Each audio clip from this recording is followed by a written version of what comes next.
I am very pleased today to be the moderator for this panel on supply chain resiliency. And you've been very resilient to make it this far today. We hope to have a good discussion. One comment I would like to make about Minister Nishimura. Before I joined Eurasia Group in February this year, I worked for 7 years as a trade negotiator in the U.S. government. And I worked on the TPP negotiation. At that time, Minister Nishimura was working as one of the chief trade negotiators. I can assure you, he is a very tough trade negotiator. I witnessed it myself. So I just wanted to share that personal story with you. I'd like to make some opening remarks, and then we'll turn it over to our panelists. And this is a really exciting panel, in my view, because we have very diverse viewpoints here on supply chains and what's been going on in the world of supply chains. But here are a few of my opening remarks. We're getting very used to all these new terms when it comes to supply chains.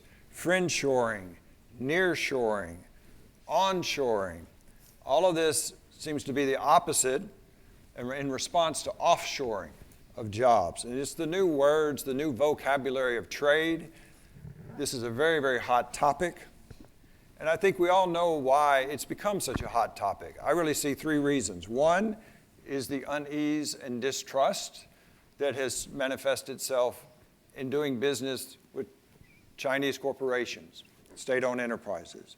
The COVID pandemic and the need for quick access to personal protective equipment is another issue. And then, of course, the Russia-Ukraine crisis and how that has disrupted supply chains for energy and food products.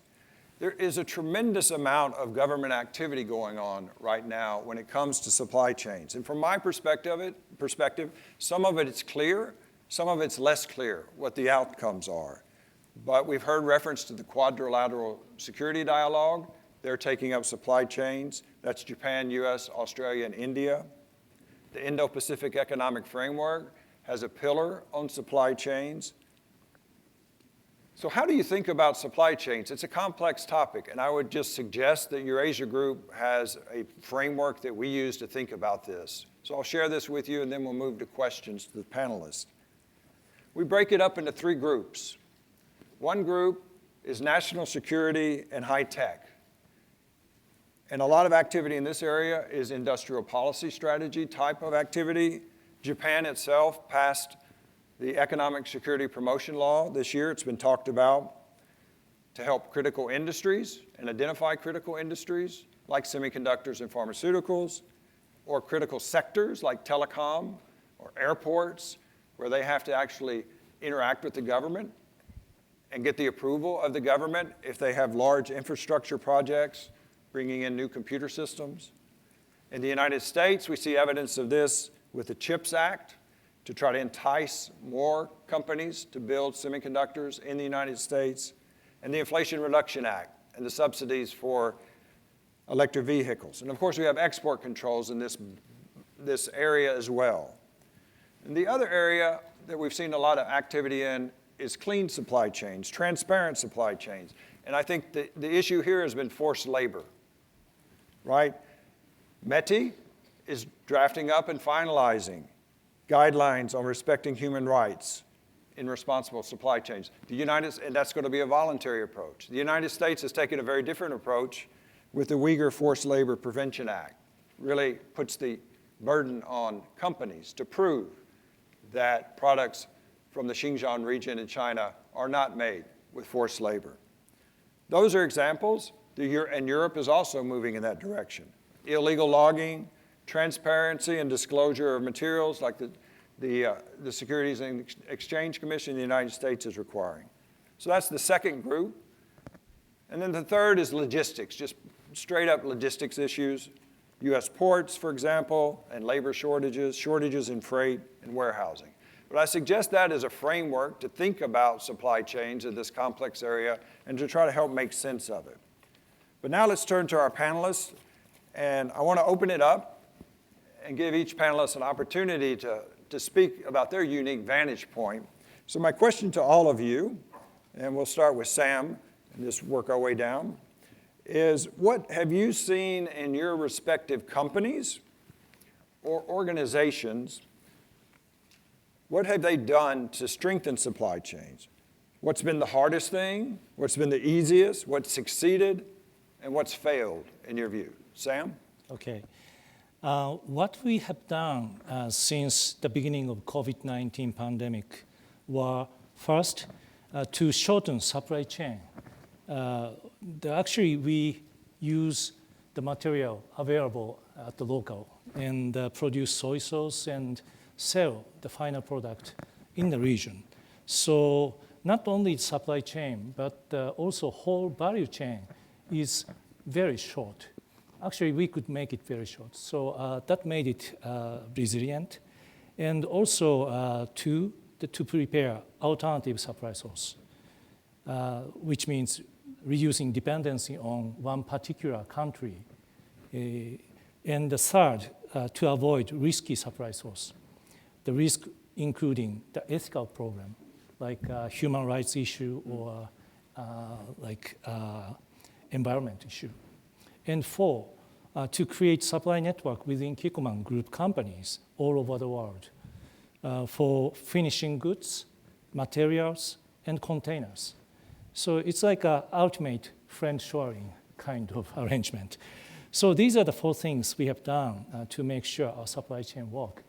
And actually, we have been very successful by those four approaches. And we could successfully increase our sales, quite a lot during the pandemic time. Yeah, thank you. I think I'll start by saying, currently we're talking about resiliency in supply chain, security of supply chain. I'll point out in the defense industry, that's been essentially a requirement from governments for a long time. So we've had some experience with this for quite some time, and I'll give a couple observations that I think will be useful going forward. First is the higher up the value chain you are with a very complex product, the supply chain is incredibly dynamic. So we tend to talk about supply chains like they're static, and we know who the suppliers are and what our choices are, but that's not the reality at all. It changes sometimes day to day. Second, I'll point out that it's not even well understood. So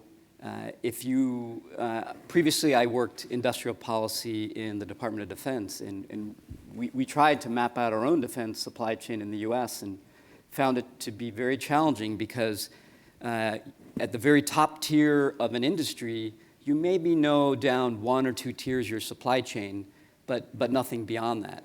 So frequently you'll hear articles come out. I think just 2 weeks ago there was an article about potentially there were some magnets in the F-35 that had Chinese suppliers.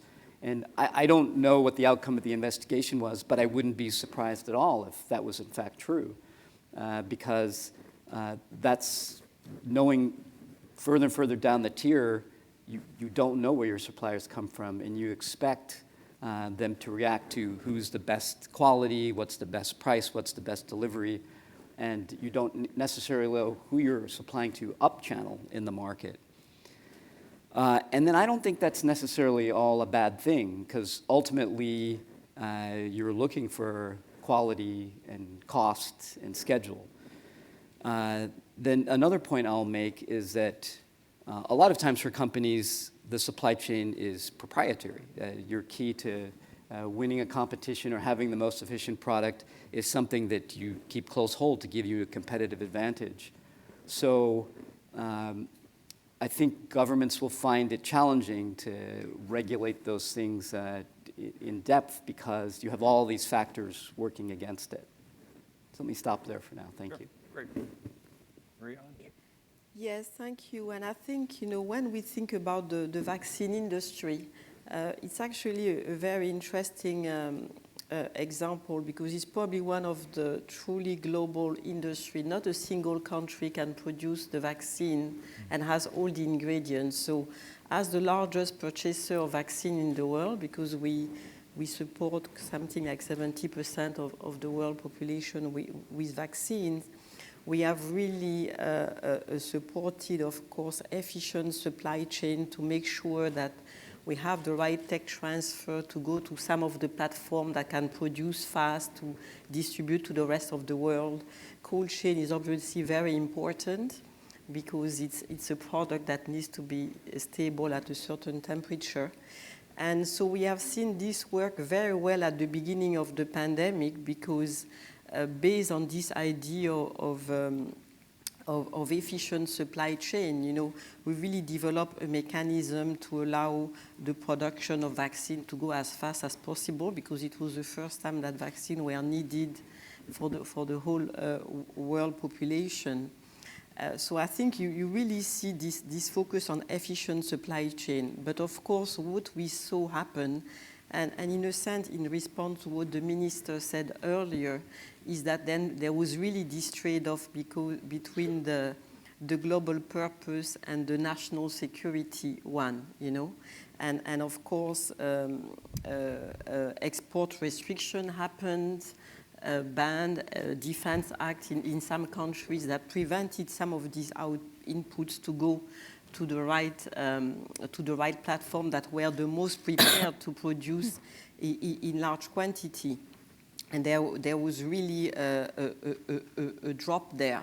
So, eventually what happened is, of course, developing more flexible platform around the world. So really, originally, the diversification has been really on the most efficient, and in the end, it ended up also being on the easiest access to some market, to make sure that everybody can have access.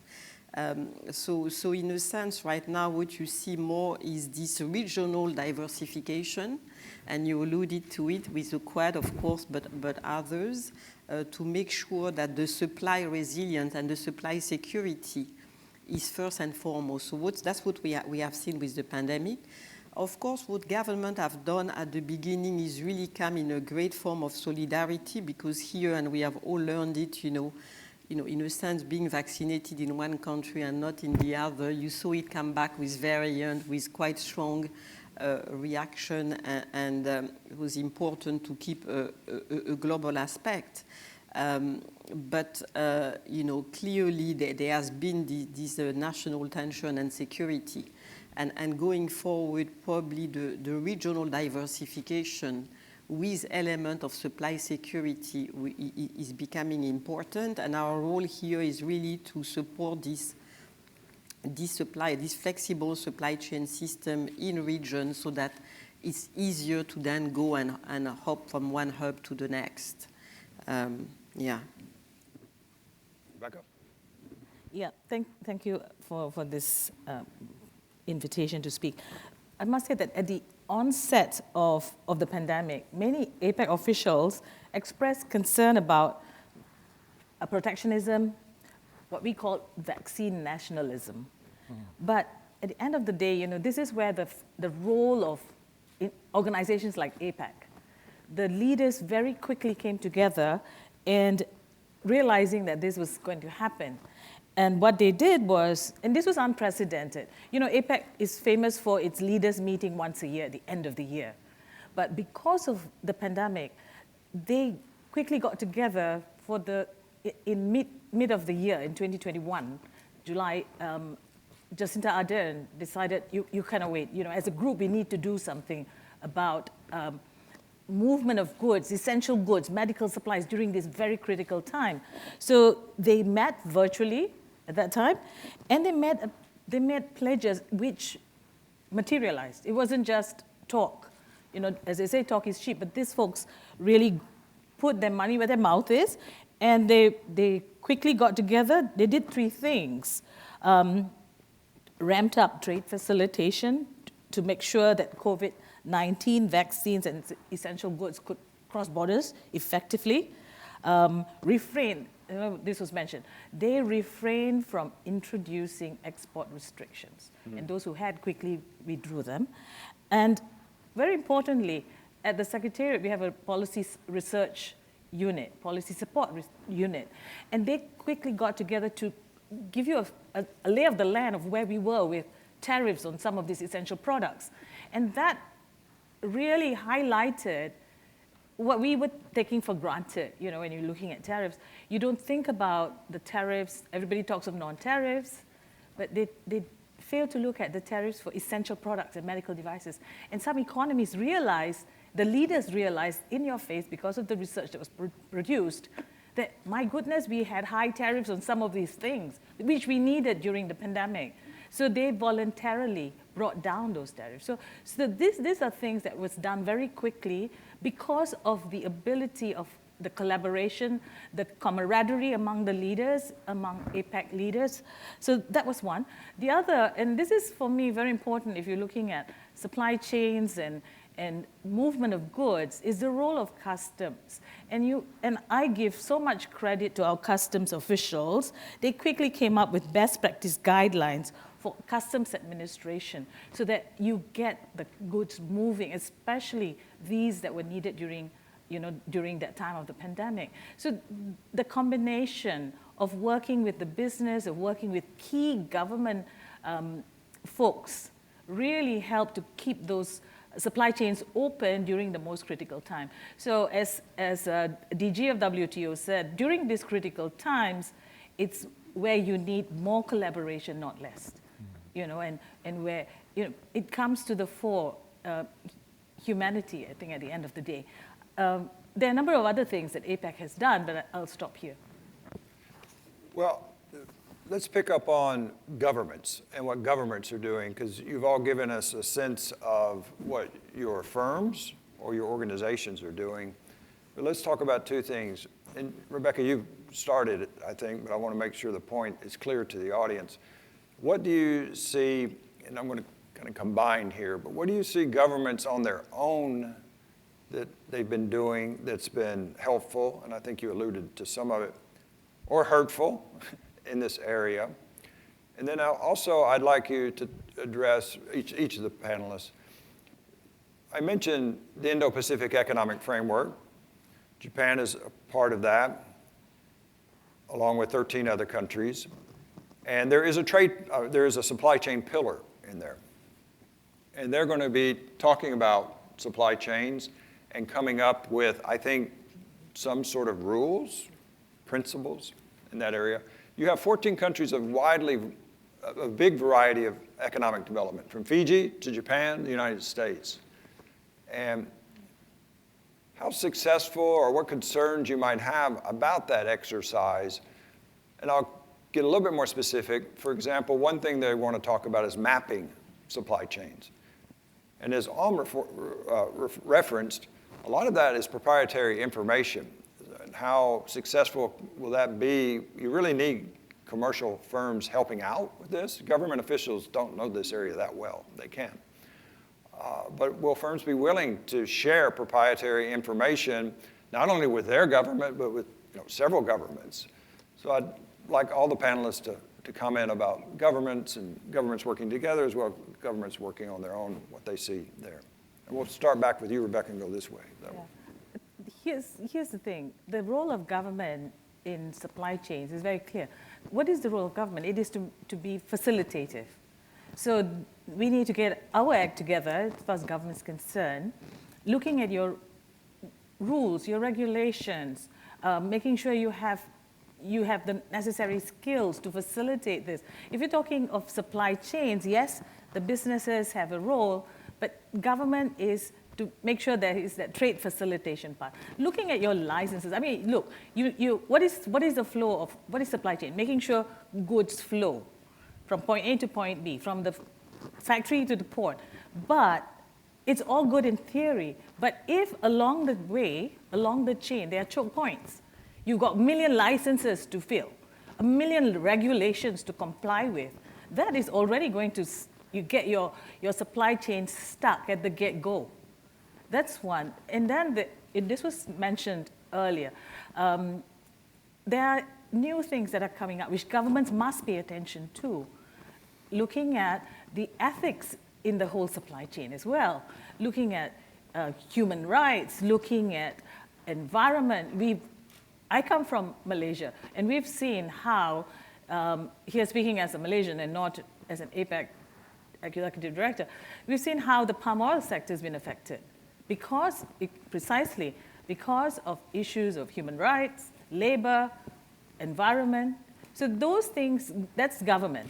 Government needs to ensure that there is this conversation with the relevant industries to ensure the flow of these products, to ensure that these products get along the global supply chains. So 2 roles for government. 1, to ensure that you deal with the issues at a domestic level, making sure you are not the hurdle that folks have to cross, and then working very closely with industry to sort those things out.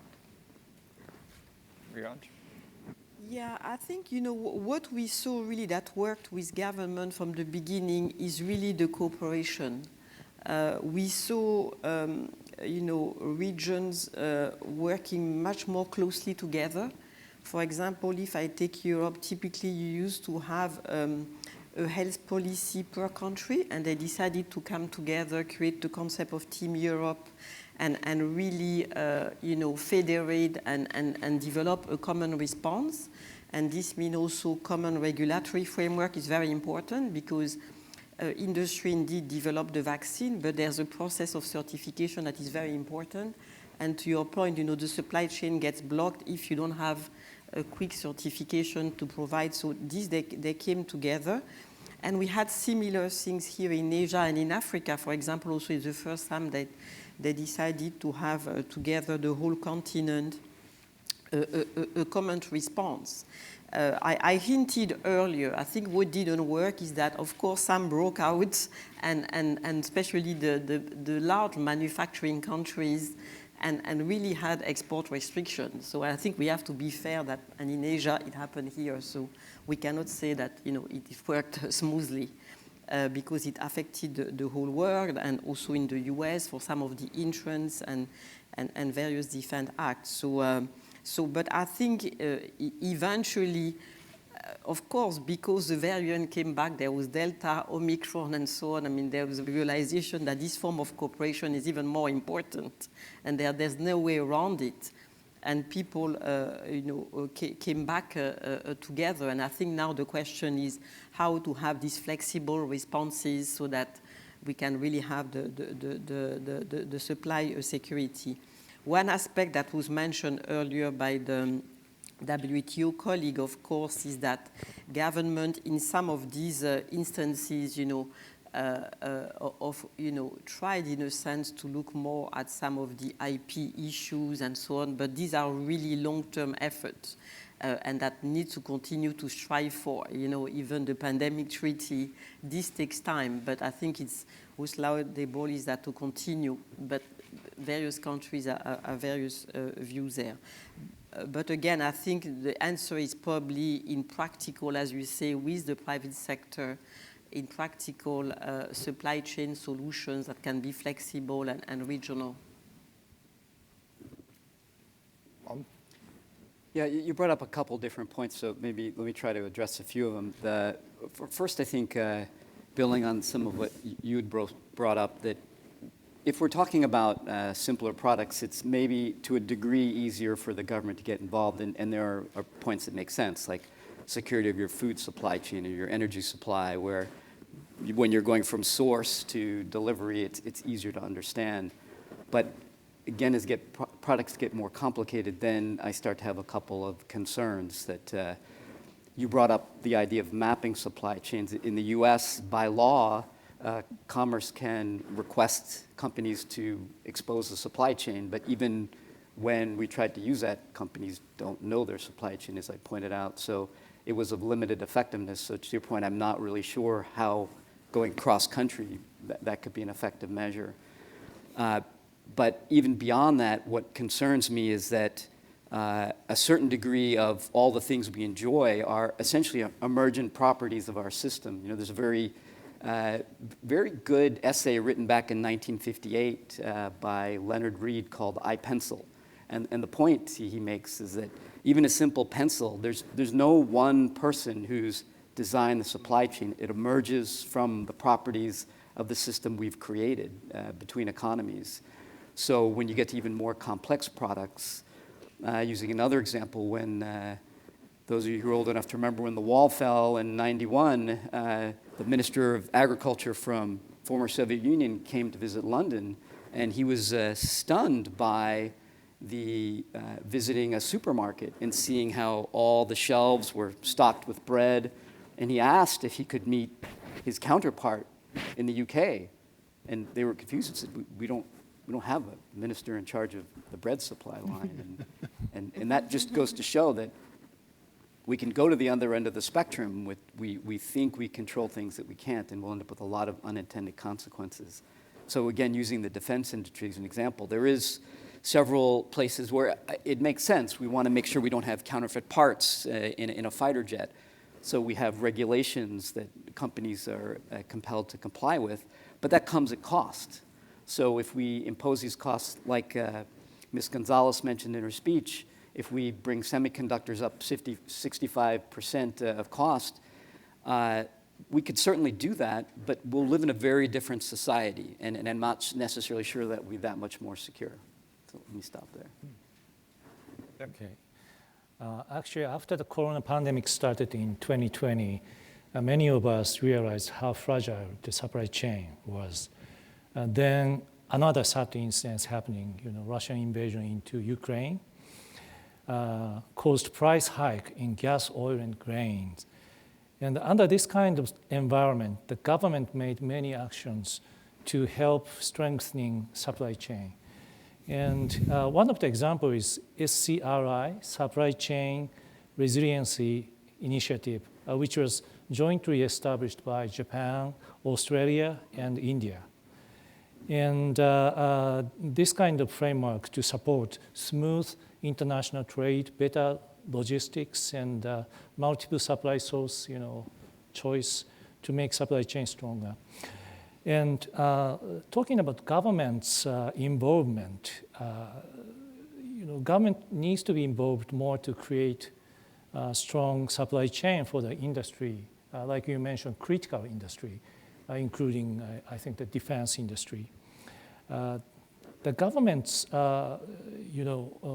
involvement for consumer goods industry like us should be limited because it could impair fair competition among companies, and it would not benefit consumers. So also, our industry, the food industry supply chain is very much diversified and pretty complicated. So realistically, I don't think the government could actually involved in creating strong supply chain. And also, I would like to make one more comment, which is I believe supply chain needs to be resilient, not only resilient, but ethical and sustainable. So for example, even if the quality of soybean is good and price is reasonable, if it relates to environmental disruption or human rights issue, we will not use that soybean to produce our soy sauce. If a multilateral trade framework like IPEF helps setting rules and guidelines to secure cleanness of supply chain, it makes things easier to find alternative supply source. So it helps, I think. So in addition to running Northrop Grumman's activities in Japan, you're also president of the American Chamber of Commerce. Sam, you're very active in the Keizai Doyukai. What's your sense of the membership in those respective organizations and how they're looking at supply chains? Is it pretty much in sync with what you've described already? Or just share with the audience how they seem to be looking at this issue. I'll start then. You mentioned IPEF. ACCJ certainly has a lot of interest in IPEF, specifically with the portions about the supply chain, and an area where we see a large potential to have a good return on the efforts of the like-minded countries is in standards and rule settings in the digital economy specifically. Because ultimately, a supply chain is a lag indicator. It's what emerges after a series of choices of your consumers, what investments you've made as a government, what particular choices your companies in your economies have made for product development, and then the supply chain comes from that. It's not the other way around. So if we establish standards and rules, we do a couple things. One, we can bind together economies in how we develop products and to the way you're shaping behavior of your consumers, because you've defined a narrow set of choices. You know, like to use a loose example, we talk about 5G like it's a set generational jump, but really it's a collection of technologies that we've decided this defines 5G, and 6G will be the same thing. So defining those standards will be a way to bring like-minded countries together. And if we want to do this decoupling we're talking about, it's not quite decoupling, but we've set up our side versus a different standard. Okay. Actually, I can't speak for GZERO Yukai, but I speak to some of the members of GZERO Yukai. Actually, by industry or by company, they have different issues and agenda to solve in order to achieve the resiliency of supply chain. But basically what they are doing is in three things. One is onshoring. They try to make supply chain concluded within Japan or very close to Japan, allied states. And also the second is multiple supply source, of course, to avoid the supply shortage or something like that. And the third one is standardization of materials or parts to avoid using something only one supplier could offer. So these are the things they are trying to do to solve this supply chain problem. Thank you. So Marie-Ange, can you talk a little bit about the prospect of dealing with supply chains in a multilateral fora? And when I think of one, I think of the World Trade Organization. But the World Trade Organization has lots of problems. And what is your assessment of the ability to take up this topic in multilateral fora? Are there some fora that may be better than others? Could you share your view on that? Yeah, so I think indeed these are important problems to solve. They are right now most likely being solved in a sequencing matter. As you probably saw, there was an attempt on for example, on the transfer of technology for pharmaceutical and these type of things, and also realization that there's a balancing act on one side, pharma investing a lot, and science replied. They developed a vaccine in the shortest possible time. So these are a lot of capital investments, and if we want this capacity of R&D, there's also a balancing, but also taking into account. So I think, the World Trade Organization is good at putting these issues on the table and talking with countries. But at the same time, there are practical solutions that are being looked actually by the private sector. They already partner together. I mean, we see various announcements of manufacturing partnering here in Asia with various platforms in Africa and elsewhere, and also regional manufacturing developing. So I think we do have to recognize the various roles, and that is quite important. I think on your point, one of the forums that is very important now that we have to acknowledge, at least in the health sector, is the defense aspect that was not there before, and that actually can help, of course, with different multilateral agreements that may be less obvious than WTO, but that can be very effective. Move the agenda. That's very interesting. Now in my work, I actually deal a lot in a lot of the countries with the Defense Department, because you know what, they are the one who did the contract in most of the countries for the vaccine, and we have coined this new word that we didn't use before. Now that you hear now a lot and you see health security, right? A big part of some of these. The multilateral initiative that you mentioned are actually health security initiatives. Quad, and so on. So I think that through these channels also there is a clear engagement that can also, with various forms of multilateral kind of agreement, that is very important not to keep in mind, because a lot can happen there in terms of, and also this is one of the most efficient supplier chain, right? Yeah. We have to acknowledge it, no? And can bring a lot in that aspect. So yeah, Great. there. So Rebecca, APEC is famous for not being a negotiating forum. Does that help APEC do more with supply chains, or does that hurt it? How do you assess that? I think because APEC is not a binding organization, we don't negotiate agreements, it allows us to have those very deep conversations, difficult conversations, challenging conversations. So one area, for example, when you're talking about the digital economy and how COVID has really brought it to the fore, the importance of the digital transformation in all that we do. When you're talking of that, one point comes across, which is privacy, data flows. And way back in 2009, APEC started a conversation around cross-border privacy rules, right? And it's a voluntary set of rules, and you sign on. So what has happened over the years is you've got economies that have signed on, and now they've seen that it's ready to take flight, as it were. And so now you have, in April, it was announced, the global CBPR. So going back, so we may not be able to sign agreements, but we can definitely incubate ideas. People talk of the CPTPP. Where did that start? That started with like-minded middle economies in APEC with the P4.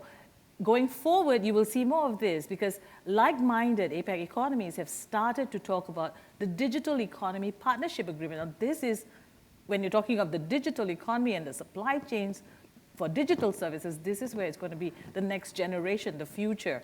And ideas have started already in APEC. And again, not with the big economies, but the smaller ones.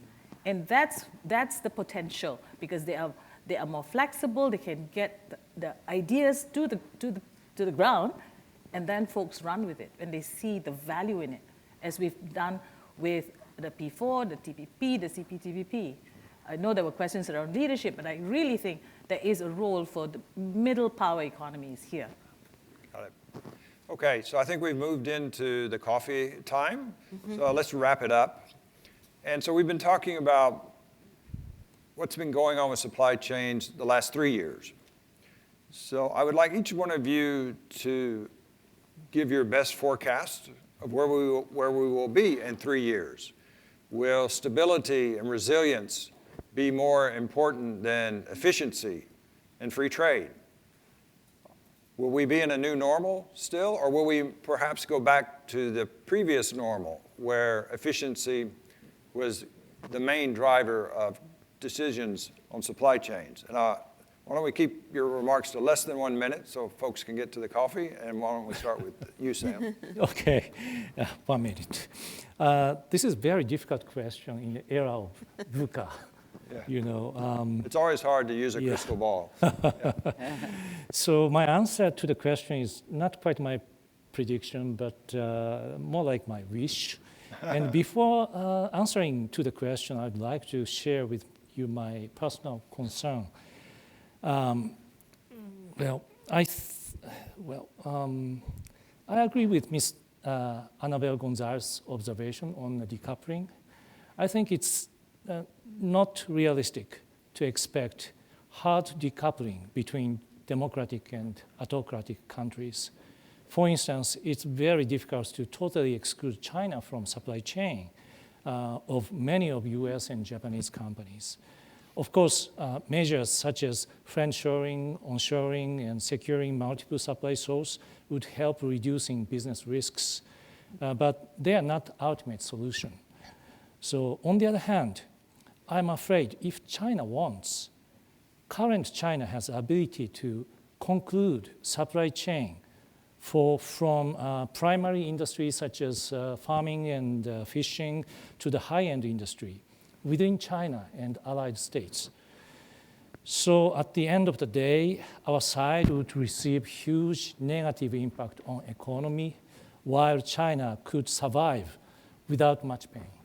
So, well, maybe I'm wrong, but I have such concern on the decoupling issue. And having said that, I still believe in the power of multilateral trade agreement, such as CPTPP. You may think I'm idealistic, but I believe creating fair and multilateral trading rules and inviting China to join and observe the rule is the best way to protect our supply chain, for a long term. And fairness in trading should include high standard of ethics to avoid environmental or human rights problem. That's my Great. Om? I think 3 years from now, we'll probably still be talking about securing our supply chains. This is what the future will hold. But I do agree, though, with Sam that ACCJ feels very strongly that multilateral trade agreements can go a long way. And I'll also say that I think ultimately, as I mentioned earlier, supply chains are really a lagging indicator of forces that have already come into play.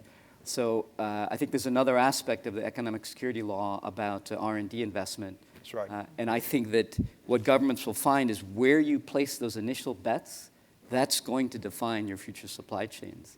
And if like-minded countries take those R&D investments and they're complementary, we're going to find our supply chains are going to be interwoven in a very helpful way.